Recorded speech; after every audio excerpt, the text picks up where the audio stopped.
It's the second week of 2026 and we have some big updates for you from across Greater Brisbane that will shape life in major ways, from transport to safety and much more, including some shocking statistics from our schools. Adam here, coming to you from Wat Kemarara Tanaram in Logan. This video is sponsored by YB Painting and Excel Psychology, two exemplary local businesses worth knowing, but we'll get to those later. Let's jump into the updates that will affect how we commute, where public money goes, and how safe frontline workers feel. We'll start with updates around progress with the controversial 63,000-seat Brisbane Stadium at Victoria Park. In the last week, it was announced that the architects for the stadium have been selected and concept designs were also released. Australian firms Cox and Hassel will team up with Japanese company Asusa Sake to deliver the stadium. The Japanese firm brought us the Japanese National Stadium in Tokyo for the 2020 Games and has delivered 120 stadia worldwide. The partnership of the three firms has delivered most of Australia's recent modern stadia. The architects say design of Brisbane Stadium takes inspiration from local Queensland themes, with the stadium's roof said to be inspired by traditional Queenslander homes. Besides those that protest on the basis of Victoria Park's historical and cultural heritage value, others unhappy with the current state of affairs at Victoria Park are couples who had booked weddings or receptions at the Victoria Park Golf and Function Centre. Their bookings from mid-2026 have been cancelled. The venue will be closed from the 1st of June as early construction works begin on the stadium and surrounds, leaving couples scrambling to arrange alternative venues.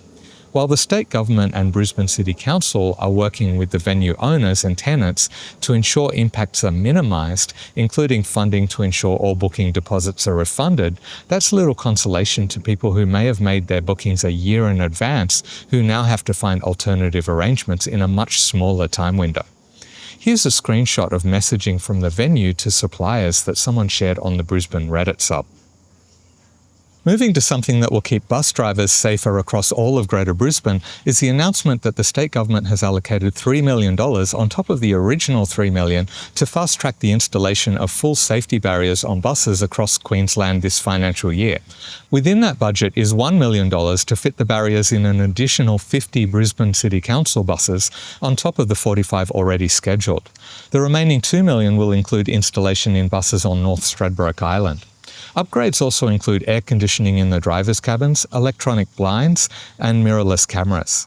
Any new buses in the TransLink fleet will be required to have safety barriers as well. Bus drivers shouldn't need protection from violence, and neither should teachers. The state government has reportedly tabled data revealing a massive increase in incidences of violence against the state's teachers and other public school staff across Queensland, with Brisbane schools seeing the highest rates.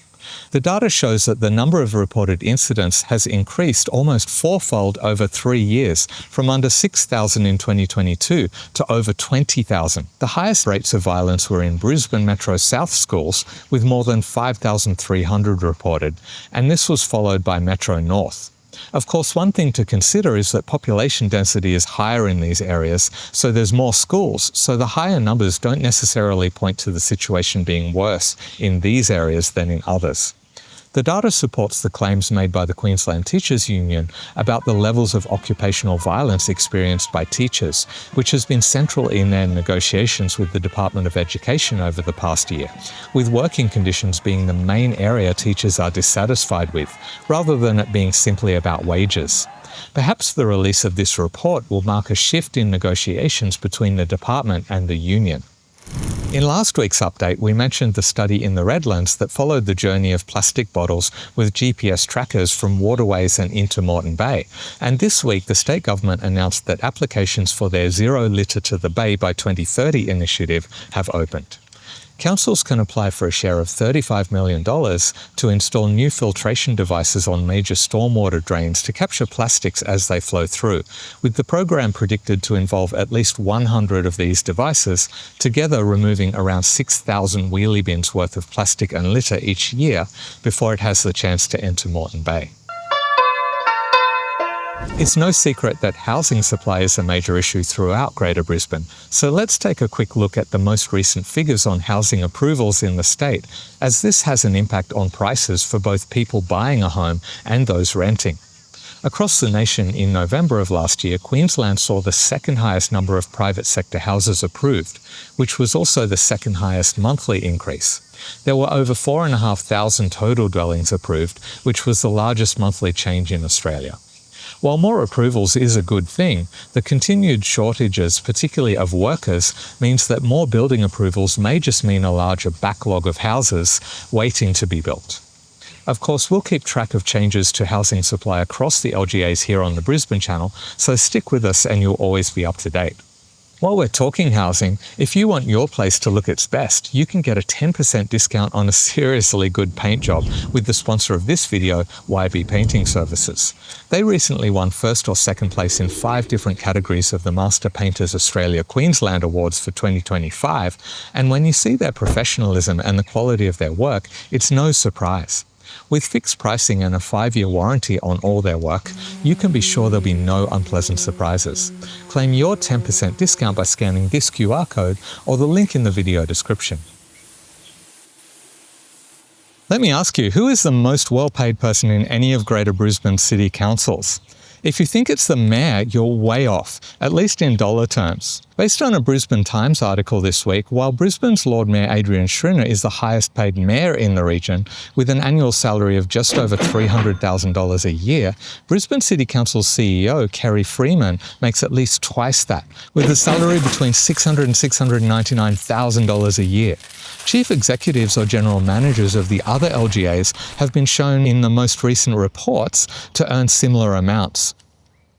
Their role is effectively managing the machine that is a city council in its day-to-day operations and enacting the policies of the elected representatives. It's certainly a role that carries with it a lot of responsibility, but do you think the figures are fair? I'm curious to know how you feel about it, since our rates make up a large portion of the revenue that feeds into those salaries. Let's get to the LGA-specific updates, of course starting in Brisbane. One of the big stories last year was about the changes to Brisbane's bus network, including the introduction of the metro buses and major changes to many routes, particularly on the south side. I'm planning to do a video that breaks down the changes and will try to identify specifically where people are better and worse off as a result of changes to the network. While bus network patronage overall increased when compared to the previous year, the introduction of 50-cent fares means the change can't be entirely attributed to the network changes. And while the changes did bring positive effects to some residents, there were others who have been negatively affected. One such group of residents are those in Acacia Ridge who have seen their stop on Gregory Street in the suburb made redundant. The 117 that used to stop there now picks passengers up at a stop 500 metres away. As many of the residents are elderly or have mobility issues, a half-a-kilometre walk is not insignificant, particularly in our summer heat. But it's worth noting that this small handful of residents were brought together in their protest by the opposition within Brisbane City Council. Here on the Brisbane Channel, we have mentioned the survey that found 70% of respondents were dissatisfied with changes to the bus network, but also the way recruitment of respondents was framed in such a way that invited those who are unhappy with the situation specifically. It's definitely a complicated issue, as there are clearly some people better off as a result of the changes and some clearly worse off. So keep an eye out for the video breaking it all down. I'll be drawing on the help of people who are far more qualified to assess the network than I, so it may take some time to pull the video together, especially as I want to look at the broader network throughout Greater Brisbane, not just Brisbane City Council buses. Stay tuned. If you find these updates helpful at all, don't forget to hit that like button, as it does support independent journalism and help bring more visibility to local issues, and doesn't cost you anything. But if you do want to show your thanks for the work that goes into these videos and help me make sure that they can continue, you can buy me a coffee or become a channel member, which gets you extra perks. I'm looking to up my game on delivering more of those perks in 2026. An application has been put in for a pretty major development in downtown Brisbane, with the owners of the Victory Hotel proposing a 51-storey hotel and short-term accommodation tower. It will have a reverse podium design which will allow space around the heritage building while still taking full advantage of the space above it. Along with 284 hotel rooms, there are plans for food and drink outlets, a day spa, a function space, and multiple bars and restaurants. The building facade will feature brickwork intended to tie in with the heritage building at its base. Leaders from a couple of the LGAs have laid out their plans for what they hope to achieve in 2026. It may just be pretty words, but it can give some indication of the kinds of changes we can expect to see. Possibly. In Ipswich, Mayor Teresa Harding says that with the LGA being Queensland's fastest growing, she hopes all levels of government can work together to deliver better roads and transport, green spaces and sporting and community infrastructure. Some specifics include construction of a synthetic athletes track in Ipswich and more progress on the Ipswich to Springfield public transport corridor. The business case for that is set to begin this year. On Councillor Jim Madden's list is completion of projects that have lost all momentum at the state government level, including repairs to the Bremer River Bridge on the Warrego Highway, repairs to the Mount Crosby Road overpass after being struck by a truck in May of last year, construction of the Curralea interchange, and the Amberley intersection upgrade on the Cunningham Highway. Most of these goals are echoed by federal member for Blair, Shane Newman, who would like to see the state government kick into action on the projects that have already secured federal funding. Keep watching the Brisbane Channel and you'll be able to keep track of which of these things actually become reality in 2026. In the Redlands, many of the hopes for the year also revolve around transport infrastructure. Federal member for Bowman Henry Pike says it's time the Capalaba Metro Bus project starts moving from talk to action, while State member for Redlands Rebecca Young wants better connectivity between the mainland and Bay Islands, as well as more housing. She also shares State member for Oodgeroo Amanda Stoker's desire to see safer neighbourhoods. When it comes to local government leaders, divisions within council are apparent in their responses when they were questioned by local media, with each focused on their own local ward without a broader united vision for the Redlands as a whole. And a number of councillors, including the Mayor Joss Mitchell, did not respond to media questions at all. If you're looking for support with anxiety, depression, stress, ADHD or relationship challenges, the sponsor of this video, Excel Psychology, may be what you're looking for. They're a warm, inclusive psychology practice based in Spring Hill, about 500 metres from Central Station. With a diverse team of clinical and registered psychologists, they'll help match you with the right psychologist for your needs, often with short wait times. They offer Medicare rebates with a mental health treatment plan and also support WorkCover and NDIS participants. I have a video featuring some members of the Excel team giving tips on dealing with stress that you can check out here, and I'll also put a link in the video description. Moving to Moreton Bay, where some 3,500 native trees will be planted to provide shade to more than 100 kilometres of roads around community facilities. $2.6 million has been allocated to the Cool City Streets program, which is mostly focused on providing shade to more vulnerable members of the community when walking to and from public transport stops, shops and other public amenities such as medical facilities and social and affordable housing. Moreton Bay City Council's $1.3 million has been matched by the state government. Here's a list of locations where you can expect to see the 3,500 trees planted.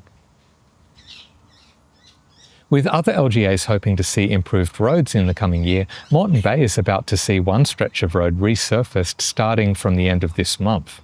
A 3-kilometre section of Anzac Avenue between Diamond Jubilee Way in Mango Hill and Finnegan Street in Rothwell will be repaired and resurfaced, with guardrail improvements and a full deck resurfacing of Saltwater Creek Bridge. Now to Logan, where... Sorry, got nothing for you, Logan. But you have been featured quite prominently in this video, so you still haven't missed out. But if you're watching from Logan and there's something I should have included, let me know in the comments. In the last weekly update, I had a giveaway with 10 Admit 2 tickets to an upcoming Aussie film, The Deb, and I have an update on that. The film's release has been postponed and will now hit cinemas in early April, so I'm extending the giveaway until March, so if you haven't entered already, you still have a chance to win. Just head to the Brisbane Channel's Instagram, find the post and follow the instructions. Now for my 2 cents. As always, this is where I'll give my thoughts on issues, not to preach or tell you what to think, but to start a discussion, raise questions, and provoke thought. If you disagree with me, that's great. Join the conversation in the comments and put forward your views. That's what it's all about. One thing that really stood out to me across a few of this week's stories is the tension between the benefits that changes in our cities can bring and the disruption or negative impacts those changes may bring before we even come close to enjoying those benefits. And also the challenge of balancing the things that will broadly improve the way we live our lives and giving consideration to the smaller groups who may only experience negative impacts. Big projects are usually sold on long-term benefits, new stadia, better transport, upgraded roads, and some of those benefits are real and bring value to a lot of people. But the disruption is often immediate and more localized, affecting a much smaller group. You see it with couples suddenly losing their wedding venue bookings at Victoria Park. You see it with elderly residents in Acacia Ridge who now have to walk half a kilometre further to reach a bus stop. And you see it anytime roads are resurfaced, routes are changed, or construction fences go up years before anything is finished. The Mogul Road corridor upgrade that was completed last year has definitely improved road safety and the flow of traffic over in Indooroopilly, but we also shouldn't forget the way the lengthy roadworks affected local businesses for the years they were underway, with accessibility challenges leading to reduced foot traffic and financial strain. Balancing the benefits to the broader population with negative impacts on smaller groups must be a real challenge to governments at all levels. On one hand, they're elected to act in the interests of the broader population, and decisions can't be made purely on the basis of who is most affected in the short term. If that were the case, nothing would end up getting done. But on the other hand, when the impacts of a project fall heavily on a small number of people, it's not unreasonable for those people to feel overlooked or dismissed, especially when the benefits may be abstract, long-term, or enjoyed mostly by others. So where's the line? At what point is pushing back a legitimate attempt to be heard, and at what point does it tip into expecting the wider community to carry the cost of preserving personal convenience or private preferences? I don't think there's a simple answer to that, and I don't think it's a question that can be neatly resolved with talk of the greater good or labeling people as NIMBYs. Like most things in life, it's messy and complicated. For me, good infrastructure planning isn't just about what gets delivered in 10 years' time. It's about how openly those trade-offs are acknowledged, how honestly they're communicated, and how much effort is put into reducing harm for the people who carry the biggest share of the disruption. Because if governments want public buy-in for major projects, it's not just the final outcome that matters, it's how fairly the transition is handled along the way. That's my 2 cents on the matter. I'd genuinely be interested to hear where you think the balance should sit, and that's going to be especially important over the next 6 and a bit years as 17 Olympic venues start taking shape. I'm going to have a lot to keep track of for the Brisbane Channel, and I hope you'll be along for the ride. If you want to know some of the topics I'll be covering in the coming year and beyond, check out this video. It's going to be a big year. See ya.